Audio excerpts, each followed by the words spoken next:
Welcome to English Speak Pulse. I'm Danielle. And I'm Sarah. And today, we're unlocking something most learners never even think about. How to train your brain to speak English automatically. Tell me if this feels familiar. You understand English. You know vocabulary. You know grammar. But the moment you try to speak, your brain freezes. Your tongue locks. Your mind starts translating. And the words disappear. Why does this happen? Why can your brain understand English instantly, but struggle to produce it? Because no one ever taught you the real skill behind fluency. Not speaking. Not grammar. Not vocabulary. But brain training. Your brain is working in translation mode. Not English mode. And as long as it stays that way, you will always hesitate, pause, or forget words. But here's the exciting part. Your brain can be rewired. Just like a muscle, just like a habit, just like a reflex. And once your brain starts thinking directly in English, fluency becomes effortless, natural, automatic. And today, we're showing you exactly how. You'll learn how to break translation mode permanently, how to activate your English reflex system, how to turn daily actions into brain training exercises, and how to force your brain to speak English without fear or hesitation. This isn't normal English learning. This is brain transformation. So here's the real question. What if your brain could think, respond, and speak in English, the same way it responds in your native language? If that idea excites you, stay with us, because what you're about to hear can change your English forever.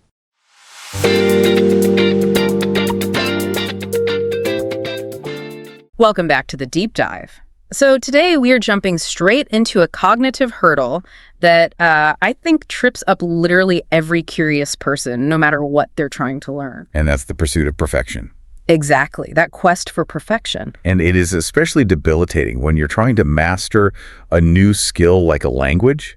I mean, so many learners think that fluency means, sounding exactly like a native speaker, making zero mistakes. Having this massive vocabulary ready at all times. Right.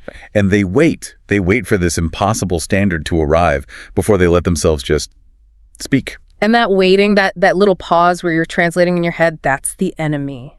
That's what we're talking about today. Our deep dive is focused on dismantling that belief. We've been looking at sources titled The Brain Rewiring Blueprint for Fast English Thinking. And this blueprint basically tells us to throw that whole perfection first idea right out the window. So our mission today is purely practical. We're not getting lost in theory. We want to extract specific, actionable techniques from this blueprint. Yeah, strategies that you can use right away to prioritize the flow of communication and your confidence over, waiting for the perfect word to pop into your head. It's all about rewiring how your brain processes language on the fly. Okay, let's unpack this immediately then. Segment 1, redefining fluency. The core idea here is, it's genuinely a relief. It is. The source tells us that fluency doesn't start with being perfect. It starts with your ability to express a thought, even when you don't know the exact word you're looking for. Right. If you think about it from a cognitive load perspective, this is a massive shift. A learner who tries to translate a complex idea from their native language they're overloading their brain. They're searching for that one perfect word, they can't find it, and they freeze. Exactly. A fluent speaker, on the other hand, minimizes that load. They just prioritize getting the meaning across, knowing that a simple description is way faster and more reliable than a perfect translation. And that pivot, that ability to switch gears on the fly, that's what separates the learner from the speaker. The source has this incredibly powerful line. It says, fluent people aren't those who know everything. They're the ones who can communicate anything. Yes. It's about being flexible, not having this huge database of words in your head. You don't need big words to be powerful. And this just completely changes how you think about mistakes, doesn't it? The blueprint sees a vocabulary gap not as some kind of failure, but just as a detour. A little signal that says, okay, change route. Yeah, just pivot and keep the journey going. The second you stop seeing a missing word as a failure, you start finding a way around it. which is a perfect lead-in to our first practical strategy from the blueprint. It's called a layered expression. And it's described as one of the simplest but also most powerful ways to save a conversation when a word just vanishes under pressure. It's like a verbal backup system. Exactly. Yeah. It's designed to stop that moment of panic, that silence, by encouraging you to explain your meaning in layers. You start broad and you get more and more specific. And by the end, you've delivered the whole meaning, even if you started with a really simple sentence. Right. So let's use their classic example, the word exhausted. Say you want to use it, but it's just not there. Instead of freezing, you jump to layer 1. And layer 1 is just the basic idea. Super simple. I am very tired. Okay, so the listener gets it immediately. The conversation keeps moving. Then you add layer 2, which is, for clarity and context, I'm tired because I worked all day without a break. You're filling in the detail. And then finally layer 3 to get the feeling across, the depth. I feel like my energy is completely gone. I can't even think straight. And there it is. You've communicated the entire idea of being exhausted, even the emotional part, without ever saying the word. And that frees you. You're not waiting for perfection anymore. You're just accessing the English concepts you already know. Tired, work, no energy, and you're stringing them together. All within English. No translating. That is a huge step in the rewiring process. You're training your brain to describe, not just translate. Okay, but being tired is pretty straightforward. What about more abstract ideas? Like, say you forget the word procrastination. How does layered expression help there? Oh, that's a perfect example. So you freeze on procrastination. You start layering. Layer 1, the basic idea. I have a big project to do. Simple. Layer 2, the action. But I keep finding small things to do instead, like cleaning my desk or checking my email. I see where this is going. And layer 3, the feeling or consequence. I know I should start the hard work, but I just keep delaying it until the last minute. That's brilliant. You've perfectly described the behavior without the fancy word. Exactly. You can do the same for a word like synergy. You just say it's when two things work together so well that the final result is much better than the two parts on their own. Message gets through, and every single time you do that, you're strengthening those English description pathways in your brain, not the old translation one. Precisely. So let's pivot now to technique 2. This is about being on the receiving end, decoding native speakers. Right. And this is often the most, demoralizing part for learners. Native speakers talk fast, they blend words, they use slang. And it just leads to panic. You feel like you've missed everything. And that panic comes from your brain trying to process every single sound equally. But the secret, the blueprint tells us, is that you don't need to understand every single word. You have to train your brain to catch the core message. Not the full sentence. I love how the source calls it being an efficient data filter. Okay, so give me an example. Someone in a meeting says, hey, I'm running a little behind today. I just got to finish this report. So can we push the meeting to 3? Okay. Your brain, if it's trained to filter, it ignores all the fluff, I just got to finish this, and it grabs the essential words. Running behind, report, that meeting, 3 o'clock. You've got it. You have everything you need to respond. But hold on, that brings up a question I'm sure a lot of people are thinking. What if you miss a crucial negative? What if the person said, I'm not running behind, but the report isn't ready? If I'm only grabbing 4 words, I could completely misunderstand. That's a fantastic point. And it gets to a key distinction the source makes between content words and function words. Okay. Content words are your nouns, main verbs, adjectives. They carry the meaning running, meeting, report. Function words like the, of, and sometimes crucial ones like not, they're usually the quietest, fastest words in speech. So the advice is to focus on the content words because they're like the anchors of the conversation. Precisely. Most of the time, focusing on them gives you, say, 80% of the meaning. And when you train yourself to grab those anchors, your mind is actually more free to notice the really important function words, like a stressed not. Because you're not wasting energy trying to catch every single A and the. Exactly. Your cognitive bandwidth isn't maxed out. And this also helps with what the blueprint calls phonological blending. You mean like when native speakers say, I gotta go, instead of I have got to go? Yeah, or wanna come instead of do you wanna come. By filtering for the core message, you stop trying to break down gonna in real time. You just process it as one chunk of meaning, future action. Which saves a ton of processing time and stops you from panicking. Right. It's about extracting the data points that matter. Which brings us to technique 3, which really ties everything together by building this This flexibility, the source calls it creating a mental escape door. And the goal here is to become an unstoppable speaker. Flexible. And here's where it gets really, really interesting, because the exercise for this is so simple, it's almost deceptive. It is. It's just practicing describing everyday objects using the simplest English you can.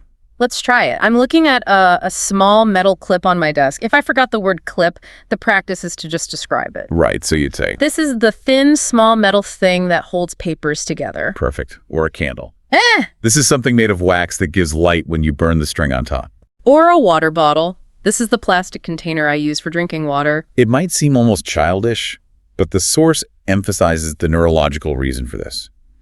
You are training your brain over and over to find a solution, a description, instead of just freezing. Because when you freeze, it's because your brain has hit a wall. It's stuck on that one missing word. But if you practice this, you're building a new pathway, a mental escape door. If one route is blocked, your brain automatically takes the other one, the paraphrasing route, because it's done it 100 times before. The power isn't in describing a paperclip. The power is in training your mind not to stop when it hits a gap. And you can use this for more than just objects, right? Like complex feelings. Absolutely. You want to describe a moment of profound relief. You don't need the word relief. You could say, I felt like a giant weight was lifted off my shoulders and I could finally breathe again. You've delivered a really rich, powerful description using simple, accessible English. The conversation never dies. And that leads to this final mindset shift in the material, which I love. It's about turning confusion into growth. Instead of just saying, I don't know that word, and stopping. You engage the other person. You turn into a question. You ask, what's the word for this thing that holds papers together? Or how do you say this feeling in English? That shows so much confidence. It shows you're not afraid of the gap. You're actually using it to keep the conversation going. The core mindset is just this. Explain it, even if you don't know the word. That phrase should be a mantra for anyone trying to get faster. So when we put all three of these techniques together, the layered expression, decoding the core message, and building this flexibility. Yeah. What does it all mean? The ultimate goal, and the blueprint says this over and over, is cognitive rewiring. This is where it gets really fascinating, beyond just conversation tips. Yeah, this is brain science. Yeah. Every time you use that layered expression or that escape door, your brain is doing real work. The classic learner mistake is using their native language as the central processor. They try to translate. And when that translation fails, the whole system just stalls. But every time your brain is forced to search for another English word or another simple way to explain something, You are strengthening the direct English neural pathways. You're building a stronger, faster connection that bypasses that slow translation circuit. it's like weightlifting for your brain's communication muscles. That's a great way to put it. You're shifting the center of your linguistic gravity into English. So the final call to action from the source is basically a choice. Stop chasing perfect grammar or these difficult, obscure words you'll almost never use. And instead, start chasing clarity. Start chasing expression. Learn to describe, explain, paraphrase, and break ideas into simple pieces. And the ultimate lesson here is that you don't learn to speak by memorizing lists. You learn by communicating, again and again, even when it's imperfect. There's a key line that sums it all up. Mistakes don't break fluency, silence does. That's the one. Silence is the pause where all the old panic and translation habits creep back in. Communication, even messy communication, is what keeps those new pathways firing and finishes the rewiring job. You know, if you can reliably describe your feelings or actions or objects using simple English, even without the perfect word, you are already way ahead of most people still waiting for perfection. Right. Vocabulary will come over time, but the ability to communicate with what you have right now, that's the real superpower. Fluency doesn't belong to the people who speak perfectly. It belongs to the people who just keep speaking, who keep the flow going. So the next time you feel stuck, what are you going to do? Will you pause and desperately search for that one perfect word, risking silence? Or are you going to choose flow, use your layers, and open that mental escape door? That choice really does determine how fast you think. Choose flow.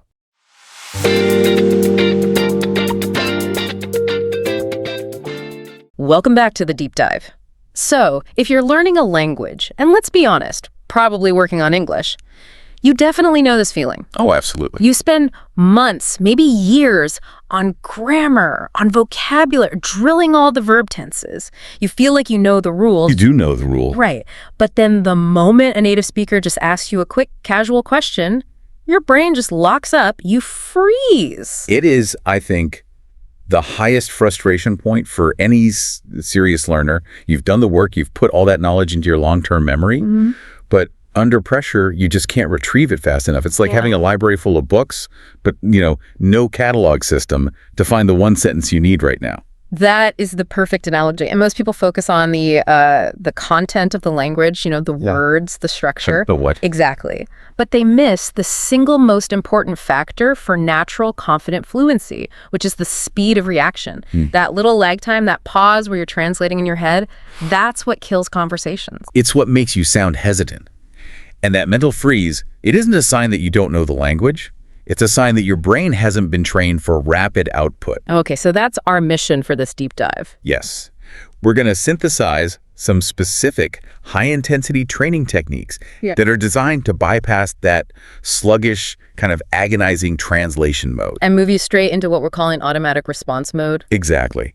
It's about rewiring the cognitive infrastructure. Yeah. This isn't about adding more data. It's about speeding up the circuits that are already there. So we've found that this kind of automatic speaking really rests on 3 foundational rules, but they require massive high-intensity repetition to really install them in your brain. Right. And you'll love how simple they are. Okay, what are they? The first rule, respond fast. No hesitation. None. The second, respond simple. Ah, okay. And the third rule is, you must respond naturally. The simplicity part is key, isn't it? Because I think a lot of people try to sound academic. They do. They search for that perfect, complicated word. But every millisecond you spend doing that is a millisecond your brain uses to revert back to the safety of your mother tongue. So simplicity is kind of a defense mechanism against the freeze. It's a critical one. If you can commit to those 3 rules, you build automaticity. Okay, let's unpack this. Let's start drilling into the techniques that are designed to force that instant speech and really eliminate hesitation. First up is pure speed training. We call it the one-breath answer. The one-breath answer. I like it. So the mechanism here is you're using a physical constraint, your own breath, to force instant action. That's right. You're literally training your brain to speak right away. No pausing, no overthinking. The response has to be a short, natural sentence, and you have to deliver it in one single inhale and exhale. So the moment you run out of air, the answer has to be done. It has to be complete. This is verbal sprinting. You have to treat this as a high-stakes timed event. So if I ask you, what are you doing this weekend? You can't allow yourself that 3-second pause to analyze the grammar. You just have to launch the first best response you have. Exactly. So, for example, if the prompt is, tell me about your favorite movie, a good one-breath answer might be something like, I recently watched that documentary about deep-sea fishing and couldn't stop thinking about the camera work. Done! Complete thought! Executed quickly! And this is where we have to address the resistance people feel. You might be thinking, wait, if I'm prioritizing speed over accuracy, won't I make more mistakes? That's a powerful and necessary question because it goes against everything we were taught in school. It does. And the answer is, well, it's complex. In the short term, yes, you might stumble more. Okay. But you have to understand the goal here. The goal of this drill is not grammatical perfection. It's to prioritize flow. It's about output. We're training the brain to feel comfortable just launching an idea, even if it's imperfect. Because perfectionism is the real enemy of fluency. It's the biggest roadblock. You have to defeat the mental freeze first. We can clean up the details later. I love that. Prioritizing flow over momentary perfection. So this method builds speed because it just forces the brain into action mode. It pushes translation mode right out of the circuit. If you practice this daily, your delivery gets dramatically smoother. Okay, so speed is one piece, but speed without any human tone can sound Robotic. Exactly. Which brings us to the second technique, which you've said is extremely powerful for sounding almost native. It really is. It's called the shadow loop. So shadowing. Most people know that's when you listen to a native speaker and you repeat what they say at the same time, matching the rhythm. Right. But the loop is the part that adds the necessary emotional component. This is not robotic repetition. It's about learning tone, attitude, and expression. You're training the muscles in your mouth and throat, right? The physical parts of speech. That's the motor memory aspect. But when you add emotion to it, that memory becomes so much deeper, so much more ingrained. Let's use an example. A neutral phrase like, I can't believe this happened. If you just repeat the words, it's just data.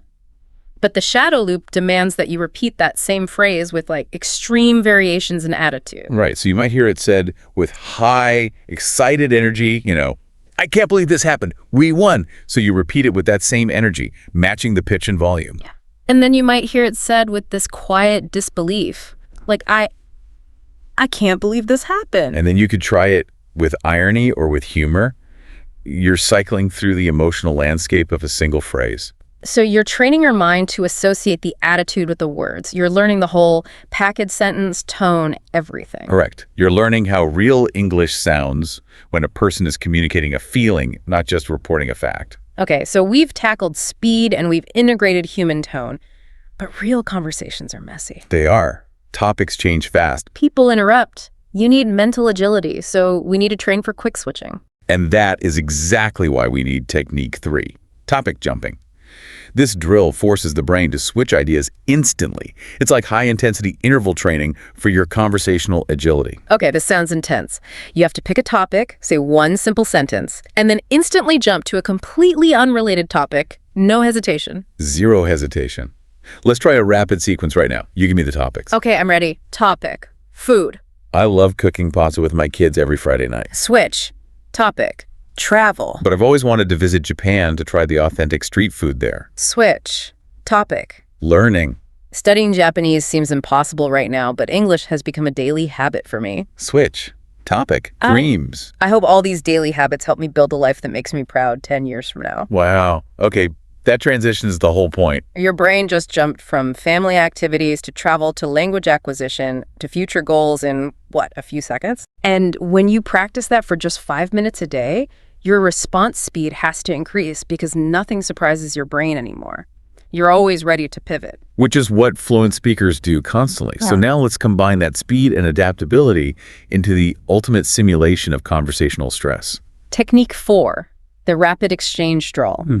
So this is designed to mimic that pressure of a real rapid-fire back-and-forth conversation where people might ask immediate follow-up questions. And you have zero time to compose a speech. This is where that one-breath answer skill really pays off. Hey, let's demo this. Yeah. You ask me rapid-fire questions, and I have to respond instantly. All right, you're on. What did you focus on most at work today? I spent most of the morning fixing an unexpected bug in the new software release. Why was that bug so unexpected? Because we thought we had tested that exact feature thoroughly yesterday afternoon. Do you feel more tired now than you did this morning? Yes, I definitely feel the mental fatigue from that intense problem solving. What do you do to recover from that kind of intense mental work? Listening to quiet instrumental music helps me disconnect and restore my focus. Okay, stop. That was 4 exchanges in under 15 seconds. Did you feel how there was no space to translate? None at all. No time to polish the grammar. You just have to grab the next idea and run with it. It keeps your brain so alert. Which is the neurological signature of fluent speech. And this all leads to a fundamental shift in mindset. Most learners approach English like a passive school subject. Right, focusing on correctness. Exactly. But fluent speakers practice like performers. They train for speed, for reaction time, for expression.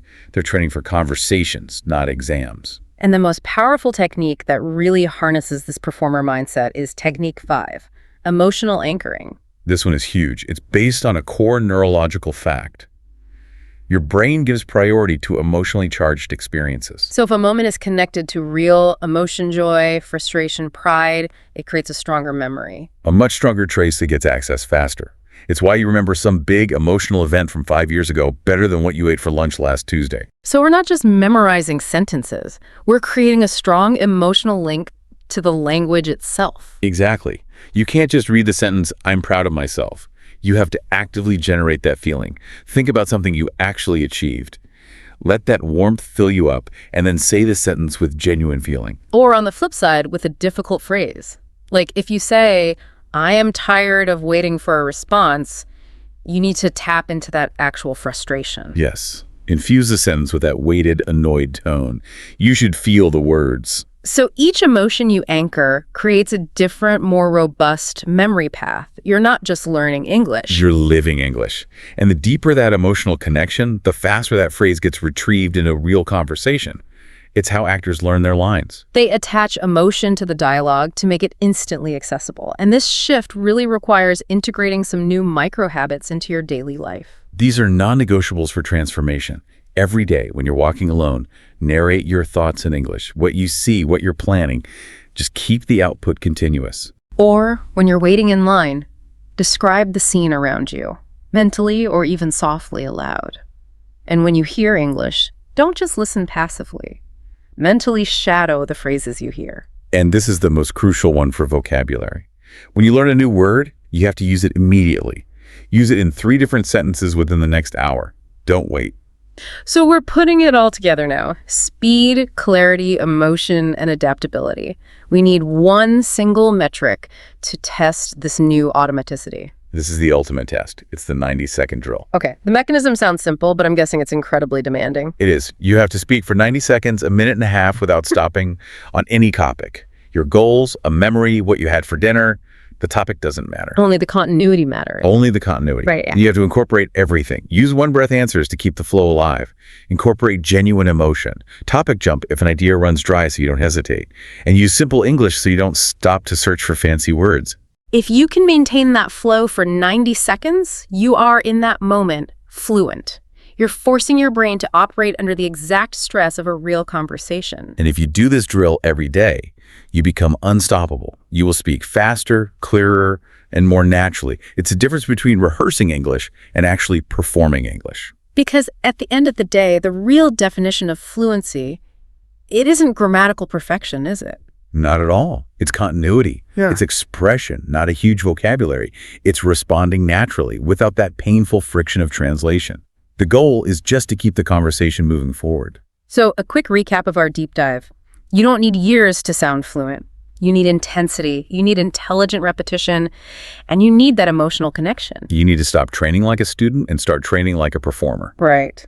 And here's a final thought for you to mull over. If you can shift your focus completely from knowing English to reacting in English, something amazing happens. Yeah. The language stops being just a subject you study or a goal you chase. It becomes part of you. It begins to integrate into your identity. It becomes a natural, instantaneous part of who you are. And by taking these training methods seriously, you are already well on your way to that powerful transformation.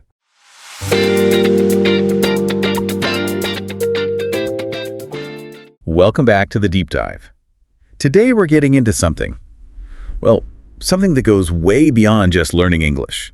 We're looking at the psychological shift you have to make to become truly fluent.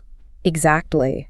The sources we've looked at suggest the real barrier for so many learners isn't vocabulary, it's not even grammar. It's identity. It's identity. We're focusing on what some call the aha moment. Right, that moment where you speak without thinking, without translating in your head. Yeah, and English stops feeling like this tool you have to pick up and use, and instead it just becomes part of you. It's a transformation. So our mission for this deep dive is to really unpack that. How does the brain go from the hard work of learning English to actually living English? And that's the core of it, learning versus living. When you live the language, it becomes your default. And to get there, you have to transform your identity first. Okay, so the core idea is that fluency becomes who you are, not just something you do. I have to admit, that sounds a little bit like self-help, It's a fair question. For a lot of people, learning a language feels very concrete. You learn rules, you learn words. Why are the sources so focused on identity? Because it's about cognitive self-labeling, not just positive thinking. The sources are really clear on this. Identity comes before fluency. If you see yourself as a struggling learner, Then you'll act like one. you'll act like one. Your brain will hesitate, it'll search for errors, it'll basically do everything it can to confirm that identity you've given it. The label actually dictates the performance. That's fascinating. It does. And the transformation, the real work, it begins the second you consciously decide to change that label. So you have to make a declaration. An internal one, yeah. Yeah. Something like, I am an English speaker in progress. It's not wishful thinking. You're giving your brain a new target to aim for, a new self to become. Okay, so let's unpack that. What happens then? What are the immediate effects of shifting that identity beyond just, feeling a bit better about yourself? Well, your habits have to change to match the new identity. A learner studies lists. A speaker. A speaker uses the language. Exactly. And your confidence grows not because you're suddenly perfect, but because you've fired that internal critic, the one whose job was to prove you were a struggler. And the mental energy that frees up must be huge. It is, because you stop translating. That's the real game changer from a brain science perspective. Translation is a massive cognitive drain. It's slow, conscious work. So with the new identity, the brain just finds a more efficient path. It prioritizes a direct path. From a concept straight to the English word, completely bypassing your native language. That's when you see something really interesting happen. What's that? Your emotions start coming out in English. A moment of surprise or frustration, and the English words just appear. That's when you know the rewiring is deep. Wow. So it's not just in the logical part of your brain, it's reached the emotional core. Exactly. It's become part of your personality. Okay, so if that identity shift is the foundation, let's talk about how it actually works day to day. The sources mention something called the rewiring triangle. Right. This is the invisible framework. It's all about alignment between three key things. When they're in sync, that's when you get that effortless flow. And those three things are thought, emotion, and expression. Let's start with thought. What does it really mean to have your internal dialogue in English? It means the voice in your head that, plans your day or debates what to have for lunch. That voice defaults to English. Not your native language that you then translate. No, if you're still doing that translation step, you're still in learner mode. The switch happens when you start thinking complex thoughts directly in English. Some sources even say dreaming in English is a sign. I can hear people asking, but how do you force that to happen? It sounds hard. You don't force it, you encourage it with massive input. You read, you listen, you watch, all in English without translating. Your brain will eventually take the path of least resistance, and if that path is constantly being paved with English, it becomes the default highway for your thoughts. You got it. It's like internal immersion. Okay, that makes sense. Let's move to the second point of the triangle, emotion. This one is really interesting. How do feelings start to express themselves in English?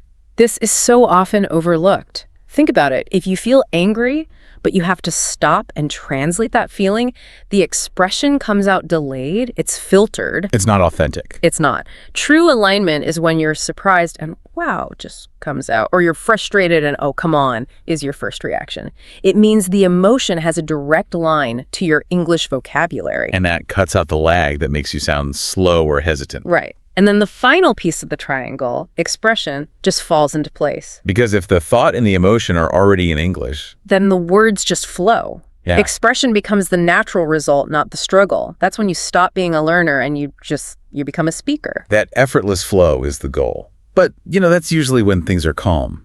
What about when you're under pressure? The sources call this the real-life test. Yes. And this is where you find out if the rewiring is real. Fluency doesn't prove itself in a quiet room. It proves itself under pressure.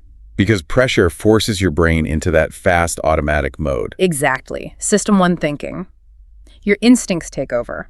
And that's when your true hardwired level is revealed. So what are some of those high-pressure moments the sources talk about? Being asked a question out of the blue. Right. When someone's speaking really, really fast at you. Or when you're nervous or emotional and you still have to get your point across. The moments where you don't have time to prepare. Right. In those moments, if you still need to translate, you're going to freeze. The cognitive pathway is just too long. So that feeling of freezing up, it's not a personal failure. It's a bottleneck in the system. It's a sign that the response hasn't been trained to be automatic yet. And the good news is you can train for it. By practicing in these conditions, you build that speed, that resilience. You stop freezing. And this leads to this brain science concept they mentioned, automatic fluency activation. How is that different from just memorizing phrases? It's completely different. Memorizing is declarative memory, knowing what. Activation is procedural memory, knowing how. It's a trained action. Like muscle memory, but for language. Perfect analogy. A response is trained so many times that the brain just executes it instantly without asking permission. It becomes a shortcut. The moment your ears detect English, your brain just switches into English mode. That fast. That fast. It's not about speed, really. It's about efficiency. You free up all that brain power you were using for translation, and you can use it to focus on what you're actually trying to say. Okay, that's the goal. Let's pivot to what that feels like. For someone going through this, What are the real tangible signs that you've activated this fluent self? They're small things at first, but they add up. They're these little pieces of evidence that the language is now just part of your daily life. Like watching a movie and realizing you haven't been reading the subtitles for the last 10 minutes. Yes. Or catching a joke, a really subtle one, and laughing at the same time as everyone else. There's no translation delay. That's a huge one. Humor is so complex. It really is. Or something as simple as answering messages on your phone. You just reply in English because switching back to your native language actually feels like more effort. And what about the internal signs? That's the biggest one. Your own internal monologue. You start genuinely talking to yourself in English while you're, I don't know, making coffee. Where did I leave my keys? Not a translation of it. The internal voice has switched. And emotionally, you feel more. Yes. You can express vulnerability or complex feelings, and it doesn't feel fake. Exactly. And then you get the external validation. Someone says to you, wow, your English sounds different. What are they hearing? They're hearing the absence of struggle. Yeah. But the biggest psychological sign for you is that you stop fearing English. You actually start to enjoy it. It's not a test anymore. It's a tool for connection. This is a really powerful way to look at it. To bring this all together for everyone listening, let's synthesize this. What is the absolute foundation of this fluent mind? The sources lay it out in a pretty clear, final 5-point transformation checklist. This is what your foundation looks like when you've made that identity shift. Okay, let's go through them. First, your environment is now English-friendly. You're surrounded by it. Media, books, conversations. Second. Your thinking is English first. That internal default language has flipped. Third, the emotional piece. Your emotions now express themselves directly in English. Authentic, instant expression. Fourth is about routine. Right. Your habits support daily micro-practice. You're constantly keeping those fluent pathways active, even in small ways. And the fifth one brings it all home. Your identity is built around fluency. You see yourself as a speaker, and that identity drives the other 4 points. It's the engine. Looking at that list, it's undeniable. The identity is the linchpin.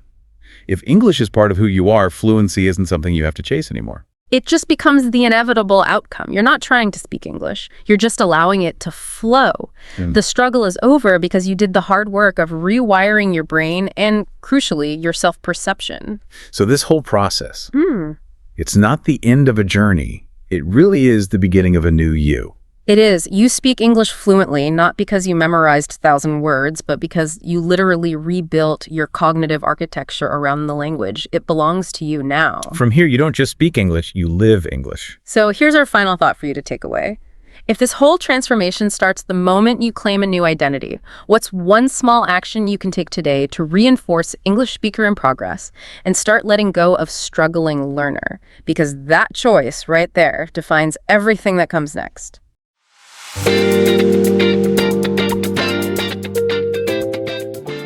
Welcome back to The Deep Dive. So you've sent us a really fascinating stack of sources this time. And today we're diving into what they call a shortcut, but not the kind you find in a grammar book. This one goes straight through the central nervous system. We are talking about something called the emotional fluency system. That's right. And our listener, like so many people, is really trying to get to that next level of communication, where you sound authentic human, not like someone who's just translating words in their head all the time. So our mission today is to dig into the specific techniques for training your feelings to speak English, which, as the sources claim, is way more important than vocabulary size or even your accent. Okay, let's just jump right into that because that core idea, that distinction, seems to be the foundation for everything we're going to talk about. The sources really, they hammer home this idea that language has two completely separate sides. Precisely. Yeah. So you have side one, which is where, 99% of learners focus. That's the cognitive stuff, the words, the grammar list, all of that. But the fluent speaker, they master side two. Yeah. The feelings and the intent that are actually behind the words. And the big claim here, the really revolutionary part, is simple.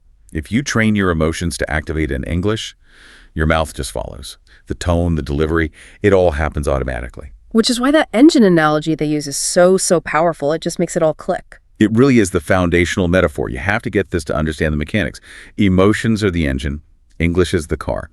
Now, if you spend all your time polishing the car, memorizing words, getting the grammar perfect, but you neglect the engine, you're not going anywhere. Not quickly, anyway. A weak engine means the car stalls. In a conversation, that means you freeze. A powerful emotional engine just makes the whole thing effortless. Okay, so if the engine is made of feelings, that's what we have to train. We have to move past the textbook and into, I guess, the emotional architecture of the brain. And the insight is that we don't connect with people through verb conjugation. We connect through feeling, excitement, confidence, hope, that sort of thing. Exactly. Which brings us to the first tool. This is technique 1, the emotional rehearsal technique. And what this is really designed to do is get in there and rewire the emotional pathways in your brain, the limbic system. That's the part that really takes over in a fast, real-time conversation. And I think we need to address something here, because for some learners, this might sound a little intense or maybe even strange. The sources are clear. This isn't acting. It's about building pathways. But how do you genuinely feel something like, say, frustration in a language you're still not totally comfortable with? Isn't it just going to feel fake? That's a great question, and it's a crucial distinction. The goal isn't to be a Hollywood actor. The goal is alignment. What the sources say is to practice with really simple phrases, but apply a huge emotional range to them. You're not trying to invent the feeling from nothing. You're just linking the feeling you already know, like the physical sensation of happiness, to the English sound. Can you give us the example they used with, "I'm happy today"? Because that really shows the different levels. Yeah, so you start soft, just a simple statement, maybe a small smile. I'm happy today. It's low energy here. Then you dial up the energy. You project it. I'm really happy today. The difference is in your breath, your volume, the muscles in your face. And then you add nuance, some complexity. I'm happy today. Yeah. And I don't even know why. And now it's got this sort of playful, mysterious quality. Right. And that shift from a quiet statement to a bright projection to something more playful, that's what they're calling emotional range. And it teaches your brain that one phrase can carry 3 totally different messages. And that's exactly why it's not acting. You're conditioning your body to use the English phrase as the trigger for the feeling. You're not translating the feeling first. The sources are so clear on this. The mouth follows the feeling. If your facial muscles and your voice can align with an emotion, your brain just bypasses that slow, conscious grammar checking part. Okay. So once you build that general emotional bandwidth, technique 2 gets more specific. It narrows the focus to feelings that are really useful in daily life. Things like confidence, gratitude, encouragement. Let's walk through the confidence example because it shows a really clear progression. Right, so we're moving from just thinking a thought to actually embodying it. You start with, I can handle this. It's just an acknowledgement, a cognitive statement. Then to kind of boost that feeling inside, you add a little intensity. I can definitely handle this. Now you're making a commitment. And then you get to the goal of the training, that instant access state with the short, punchy phrase. I've got this. And the instruction here is so important. As you say, each one, you have to actually notice how it feels different inside your body. You are physically tagging the English words with the actual sensation of growing confidence. I can really see how that would work, especially for something like a job interview or a tough conversation. If you've conditioned the words, "I've got this," to trigger that physical feeling of confidence, you're not fighting anxiety with logic anymore. You're fighting it with a conditioned emotional response. Precisely. You're lowering the cognitive load. You're not wasting brain power trying to find some perfect complex sentence. You're just firing off a simple, emotionally charged phrase that reinforces how you want to feel. And that leads us right into this idea that completely reframes what fluency even is. Right, because this challenges the whole traditional way of thinking. We're taught that fluency is a numbers game. You need this many words, this many hours of study. But according to these sources, fluency isn't about vocabulary size at all. It's about access. Imagine all your words are files on a computer. You could have 10,000 files, but if the pathways to get to them are slow or blocked, or if they have to go through a translation center every single time, those files are useless in a fast conversation. So the real question isn't, do I know the word? Okay, it's, can my brain access the right emotion in English instantly? And if it can, the words just show up. The emotional current just carries them. Which brings us to the biggest problem for every learner. Freezing. The conversation just stops because your brain is stuck. It's trying to find the perfect word and translate the complex feeling at the same time. The engine stalls. And that fear of freezing, that is exactly what this next technique is for. Technique 3, the switching emotions fast drill. This one is all about emotional speed. Think about it. Native speakers switch their turn, their emotional state, dozens of times a minute without even thinking. Learners freeze because they have the words, maybe, but they don't have the emotional gear shift. This drill forces that agility. And what I love about it is the intensity. It's so rapid fire. It forces you to hit totally different emotional states in just a few seconds. It's like emotional interval training. Let's run through their little sequence. It really gives you a feel for it. Okay, so you start happy, but make it sharp. This is amazing. High energy. And then you immediately drop to deep calm. This is fine. Totally grounded, low energy. Then shift again to something heavier, like sad. This is not what I wanted. The pitch, the volume, everything drops. And then jump to a completely different place. Frustrated. Why is this happening right now? Faster pace, sharp, upward tone. And then bam, you switch to surprised. Wait, really? Nah. Short, sharp intake of breath. Maybe you raise your eyebrows. That transition, that speed is what trains the brain. It trains it to travel through these states in seconds. It stops you from getting blocked because your brain is always ready for the next emotional state instead of getting stuck analyzing the current one. And the result is you never sound flat. You never sound robotic or like you've memorized a script. You sound alive. You're not just learning 5 phrases. You're learning how to use 5 different emotional voices to deliver any sentence. And that destroys the mental block that causes freezing. Okay, so moving deeper now, we get to what is really the ultimate test of fluency, expressive storytelling. Because it's not just about responding, it's about creating connection, about pulling your listener in. And that's technique 4, the emotional story loop. This is the one, according to the sources, where the real transformation happens. It moves you from just being a participant in a conversation to being an expressive communicator. And the method is simple, but it's very challenging. You tell a short story, but you have to change the main emotion every 20 seconds or so. Which forces synchronization. You can't be translating in your head if you're doing this. You have to be experiencing the story in English as you tell it. Let's use their example story arc. It starts out soft. Yeah, you start soft. When I woke up this morning, I felt peaceful. The house was quiet. It was the kind of quiet that just makes you feel grounded. You're just setting a baseline tone. And then you immediately switch to hopeful.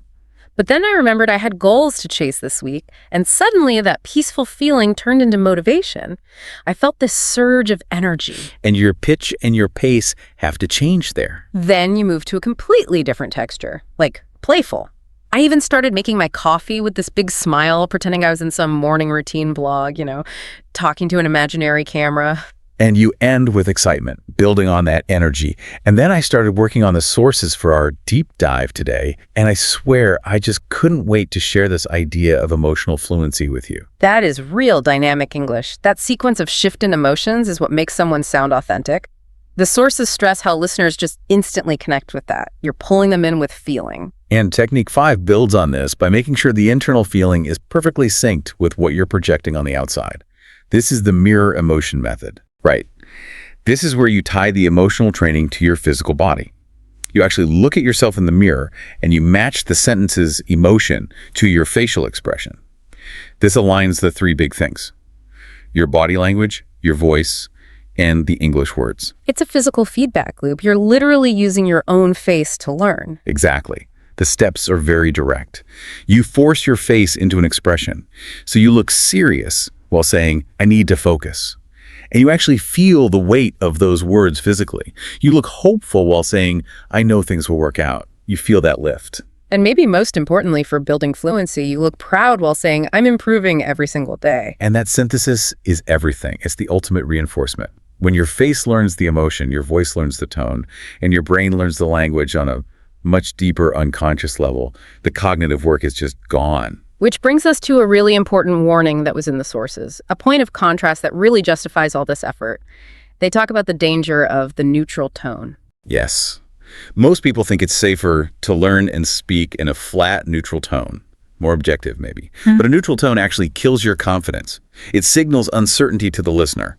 If you speak without feeling, even with perfect grammar, you just sound nervous, unsure, robotic. So the neutral tone kills confidence, but emotion makes you sound human.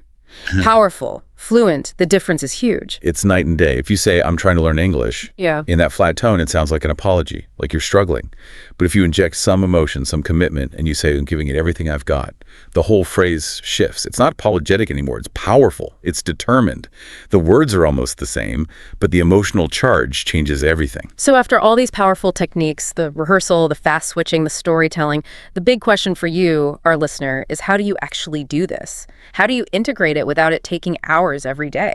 And the answer is about being concise. The sources propose this very concentrated, high-value routine.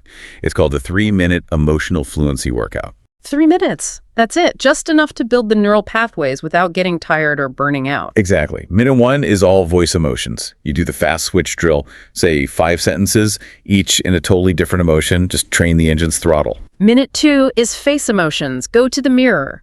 Use that mirror motion metal. Match your expressions to your sentences. Synchronize everything. And minute 3 is the story emotion loop. Just tell a tiny story, 3 or 4 sentences, and change the emotional focus halfway through, maybe from confusion to clarity, or from calm to excited. And they claim that this concentrated effort, if you do it every day, produces results incredibly fast, like a noticeable mental shift in just 1 week. You start to notice you're freezing less. And after a month of this kind of focused emotional conditioning, the sources promise you'll barely recognize your old translating self. The goal isn't just to learn English as a subject anymore. You are learning emotional fluency. You're building the version of you who doesn't freeze, the version who doesn't have to translate, the version who speaks with real feeling and connection, and that is what true fluency really is. And before we go, one last thought for you to take away. Since this whole system involves the mirror, facial expressions, physical feelings, all of it, it requires the complete synchronization of your body, your face, and your voice just to sound confident. Yeah. So does that mean that true language mastery requires training, physical self-awareness, just as much as it requires memorizing words? It suggests the deepest fluency isn't just cognitive, it's profoundly physical. Thank you for sharing these sources with us for this deep dive. We'll catch you next time.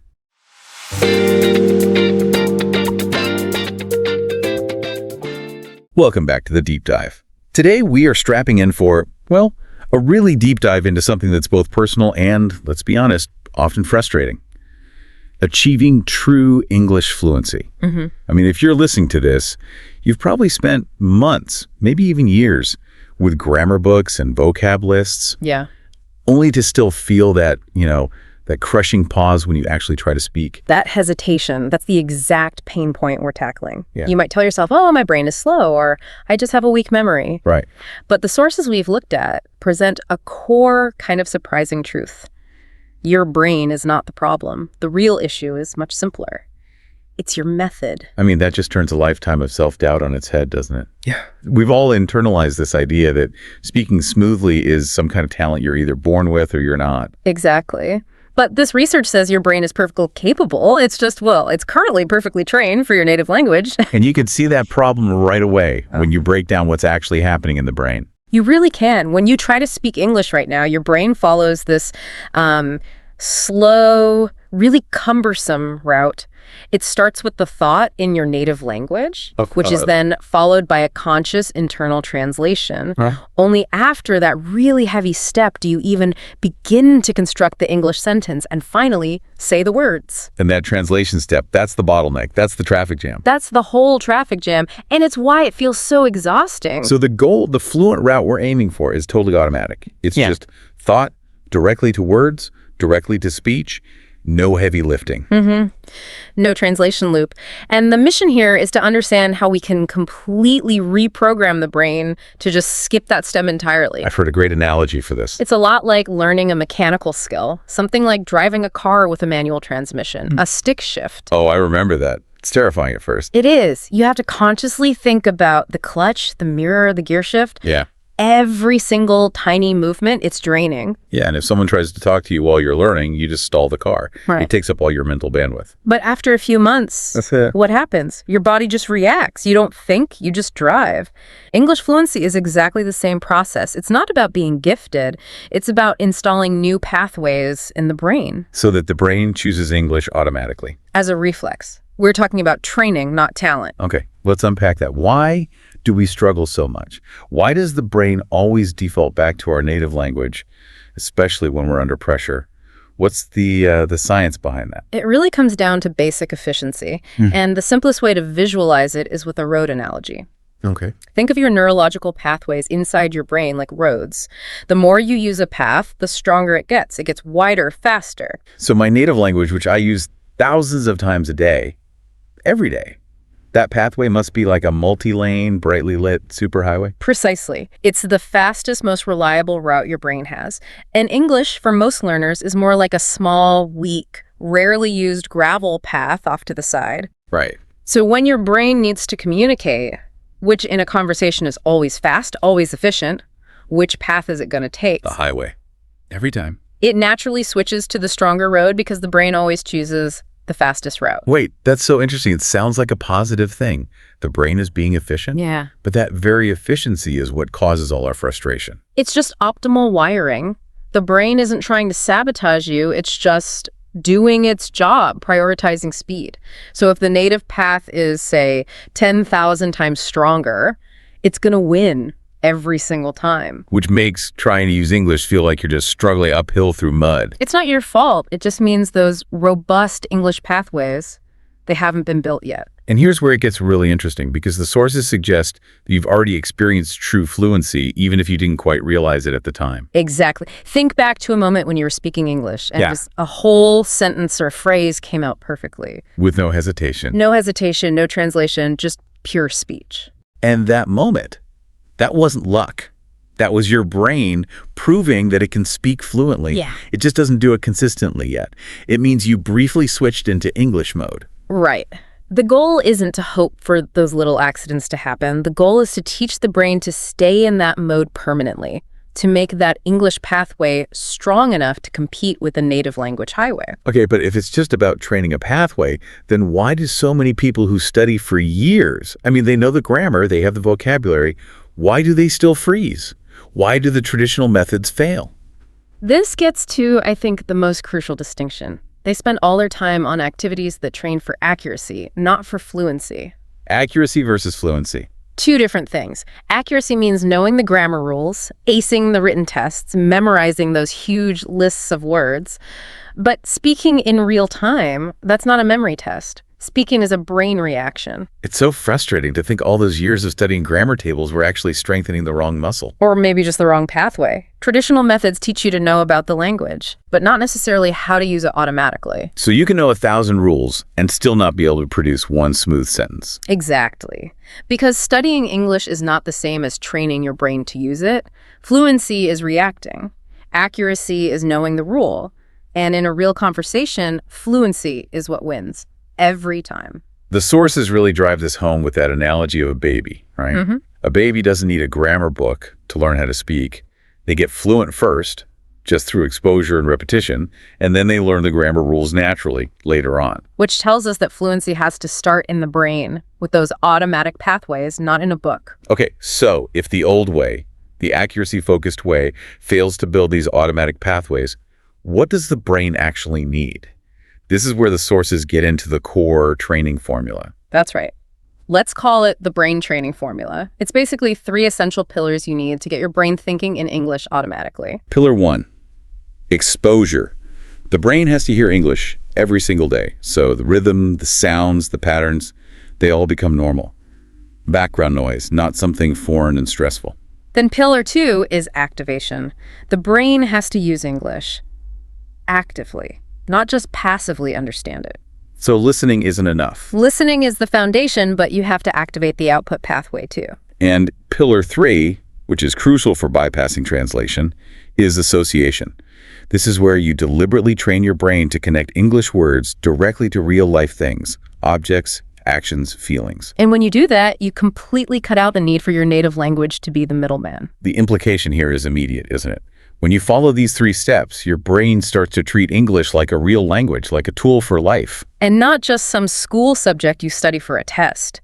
This is exactly why people who move to an English-speaking country improve so much faster. It's not the country teaching them. No, it's the fact that their brain is forced into activation and association all day, every day. It's adapting out of sheer necessity. And the really powerful takeaway here is that you can replicate that. You can create that intense training environment without ever leaving your home. But it requires the most important shift of all. You have to stop treating English like something you study and start treating it like a language you live. You don't study your native language, you just live it. Exactly. It has to become part of your daily thinking and reacting. Let's talk more about activation.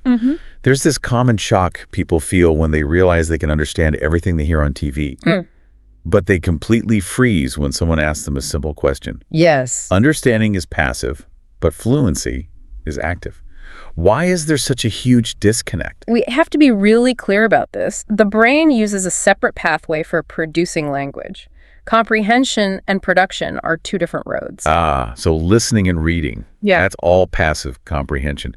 That strengthens one pathway. Right. But my production pathway, the one for speaking, could still be a weak little dirt track because I haven't practiced retrieving those words for active use.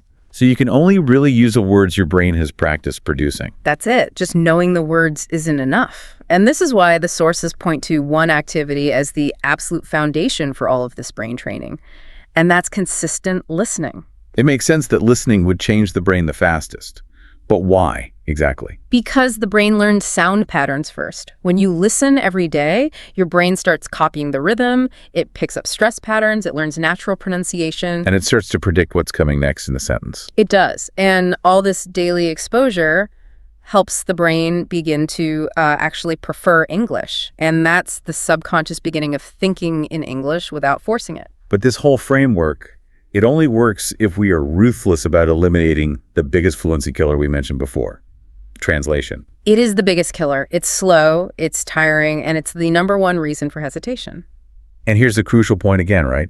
Your brain wasn't born to translate. No, it was trained to translate, probably in a traditional classroom with rote memorization. So now we have to deliberately train it not to translate. We have to build that direct English to concept highway so strong that the old translation path just becomes irrelevant. That's the huge mental challenge, isn't it? Yeah. We have to actively untrain a habit we've had for years.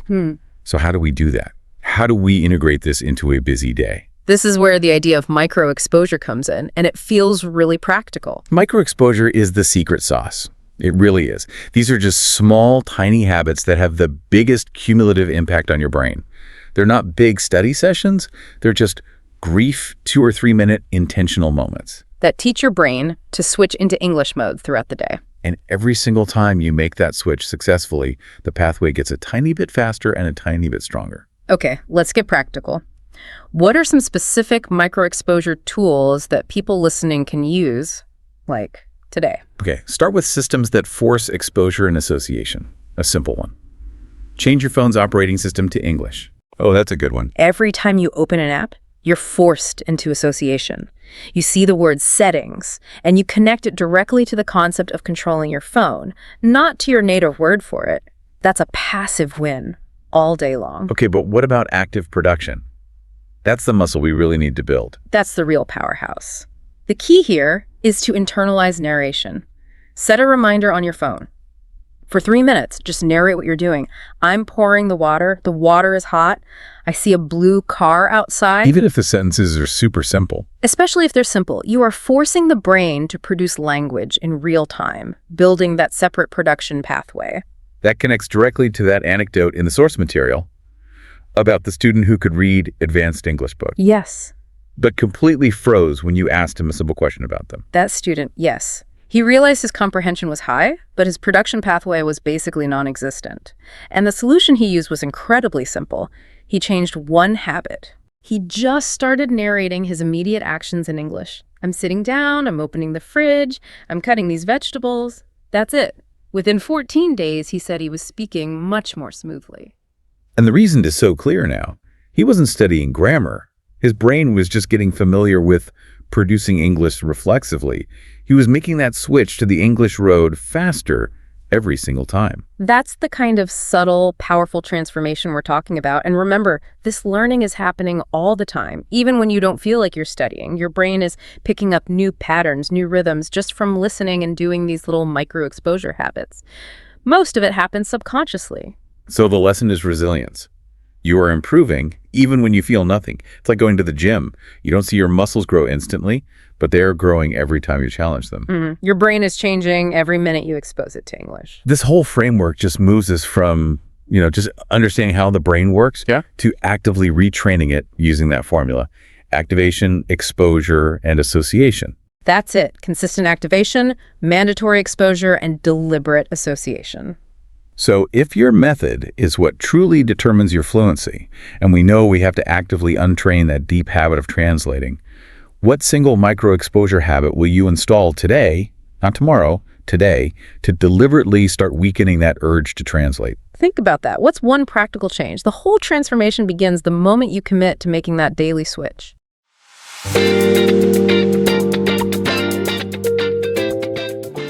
Welcome back to the Deep Dive. Today we are taking on, well, one of the biggest hurdles in language learning. How to get to that point of automatic, just seamless English fluency. We've gone through some really fascinating research on cognitive retraining, and our mission today is pretty simple. We want to show you the science behind why translating in your head just crushes your speed, and then give you the actual brain training techniques to build what we're calling direct English thinking. Right. Okay, so let's unpack this right away. If you've ever had that, that awkward pause when someone asks you a question. That moment of panic. Exactly. That moment where your confidence just evaporates. You know the culprit. Research points to the single biggest killer of fluency. That deep, deep habit of running every single sentence through your native language first. It's a bottleneck. It is. It slows you down, not because you don't have the words, but because you've basically built a mandatory checkpoint in your mind. And if you look at it from a cognitive standpoint, it's really no wonder the system fails. When you're translating mentally, you're asking your brain to juggle, way too many things at once. Okay, break that down for us. What are those jobs? First, you have to understand or formulate the thought in your native language. That's job one. Second, you have to do this real-time conversion into the right English words, the right grammar. And only then, third, can you actually speak. That sounds exhausting just describing it. It is. The cognitive strain is huge. It's too slow. It's too stressful. And frankly, our brains just weren't designed to work like that under that constant three-step process. And here's the insight that I think is so important for you to get. You don't translate because you're weak at English. You do it because your brain has been trained to do it. Yes. Over years. Probably starting in school, right? It's a habit. And the good news is, if it's a trained habit, we can absolutely train it out. So our whole deep dive today is about how to build a new, stronger, shorter path where your thoughts just go straight to English. It's important to see why that old path was built in the first place, though. When we learn our native language, we build these incredibly strong neural highways. Right, they're super efficient. Exactly. Then English comes along, usually in school, and how is it taught? Through translation drills. What is this word in your language? Translate this sentence. Right. So we literally trained the brain that to get to an English concept, you must go through the native language concept first. We built an English road, but we made it so the only on-ramp was from the native language superhighway. So that indirect path, it feels natural just because it's the default we were taught. It's the path of least resistance. But it's not the path to fluency.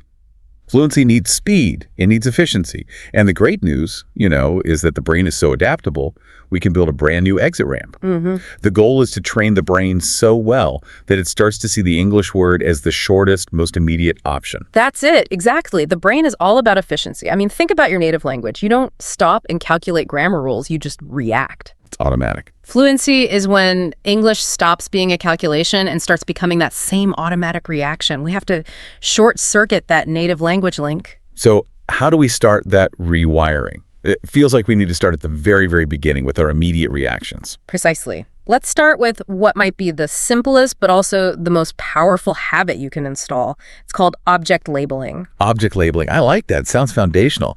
How does someone actually do this without making it feel like a chore? It's pure, low-effort, high-impact brain training. The whole idea is to retrain your response system for things you can see. Concrete nouns. Yes. So when you look at an object, your coffee mug, your phone, the window right now, your brain probably sees it and thinks the word in your native language. We have to change that. The immediate, unthinking reaction must be the English word. So not thinking about it, not translating it in my head. No. Instant labeling. Chair, keys, bottle, light. And you integrate this into what you're already doing. Cleaning the kitchen. Name the utensils, walking down the street, name the things you see. It takes a second, but you're doing it hundreds of times. Exactly. 1 second per object, but you're creating thousands of tiny moments where English is the brain's default response. That really forces the brain to bypass that old detour. Yeah. So once that habit is getting strong, you look at a desk and your brain just says desk. What's the next step up from that? The next step is to go from single words to really simple phrases. We call this the microdescription drill. And why not jump straight to full complex sentences? Isn't that the goal? It's the ultimate goal, sure, but jumping there too soon just leads to failure and burnout, and that just pushes you right back to the old habit. I see. So the microdescription drill focuses on generating small, functional chunks of English. These are the real building blocks. We're talking about simple thoughts like, the sun is warm, or I need water, or this shirt is blue. Okay, so you're building from the ground up. This is so critical. Every fluent speaker thinks in these small, automatic phrases, not in perfectly formed paragraphs. This drill builds the muscle memory for direct English reaction. If you can just do 5 to 10 of these a day, just 5 to 10, your internal voice starts to shift in weeks. So that sets the foundation. We've got the brain reacting to objects in simple states in English. Yeah. But fluency is more than just quick reactions, right?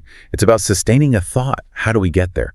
Now we move into mental discipline, compartmentalization. We need to create specific English zones in your mind. English zones, I like that. And that brings us to the no native word allowed mental rule. Okay, that sounds intense. It's like building a mental firewall where your native language is just blocked. How do we actually do that? Now you pick one specific, predictable daily activity. It could be taking your shower, making coffee, your commute. And for that small window, maybe just 5 minutes to start, only English thoughts are allowed. That sounds incredibly hard. What happens when you hit a word you just don't know? Because that's when my brain would immediately snap back to my native language. And that is the most important moment. The rule is simple. You are not allowed to switch.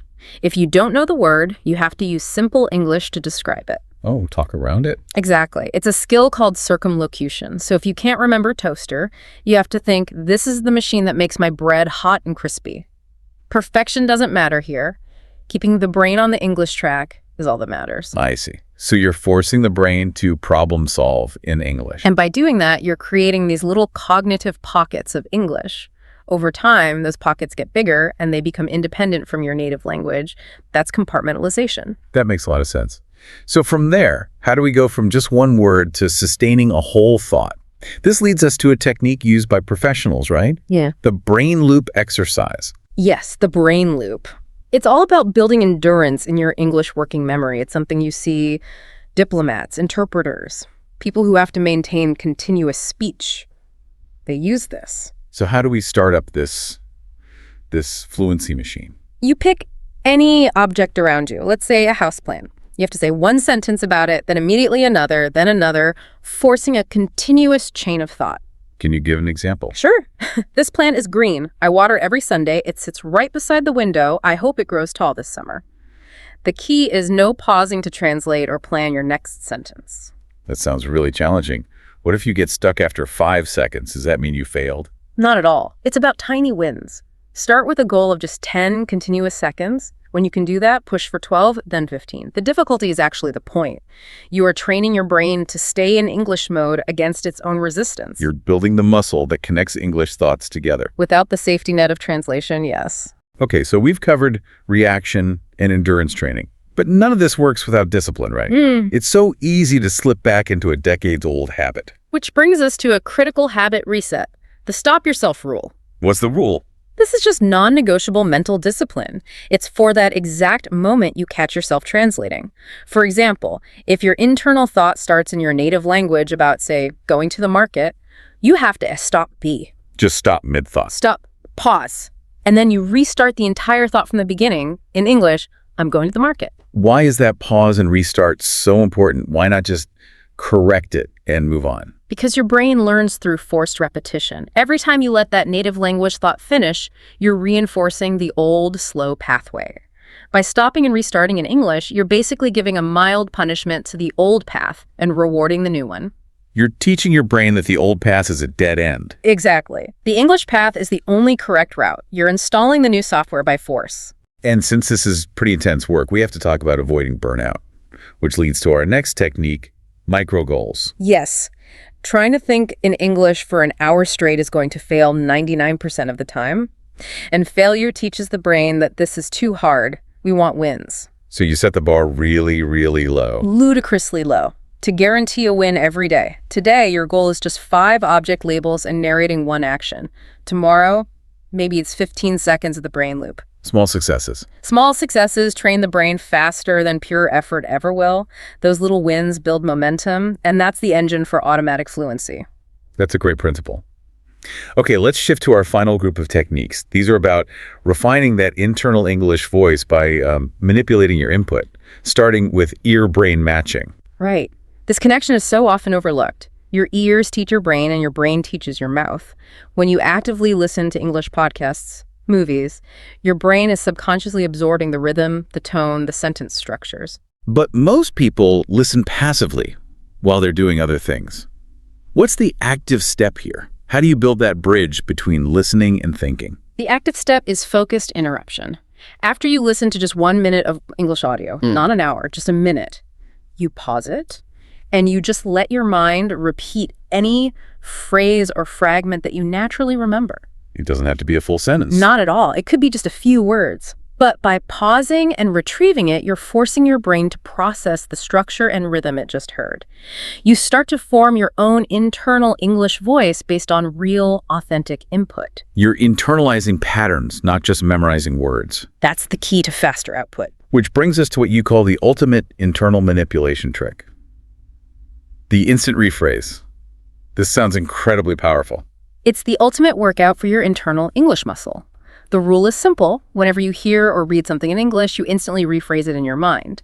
But, and this is key, you are forbidden from using your native language to do it. Okay, can you give us an example of how that would work? Sure. You hear someone say, "I'm so tired today." Your mind instantly shifts that to something like, "I feel exhausted." Or you read, "It's really hot outside," and your mind rephrases it to, "The weather is burning." So you're constantly playing with synonyms and structures all inside your head. You're forcing your internal English dictionary to work against itself, to be flexible. It strengthens the entire English system independently. It proves to your brain that English can be understood, processed, and produced entirely within its own framework. It never needs to check in with the native language. Yeah, never. Wow. This collection of techniques, it's really about a deep, intentional rewiring project for your brain. It is. And when you commit to these daily micro drills, the changes, it's really remarkable. That pressure you feel starts to drop. Your native language slowly becomes the second choice. You start thinking the English word before the native one. Exactly. And sentences start to flow because the path is finally direct. That hesitation, the one that kills your confidence, it just starts to fade away. So what does this all mean for you listening? This shift isn't going to happen overnight. But the results are so profound. I mean, think about that moment when a colleague asks you a complex question and an answer just comes out instantly, fluently. That moment isn't luck. It is the direct result of successfully rewiring the deepest language habits you have. And if you connect this back to cognitive science, what we've really been talking about today is the power of intentional habit installation. If your brain is flexible enough to be trained to manage 2 entire languages independently, then what other deep limiting habits in your work and your health could you intentionally take apart and reinstall with more powerful, more direct pathways? That's the potential just waiting for you to explore after this deep dive.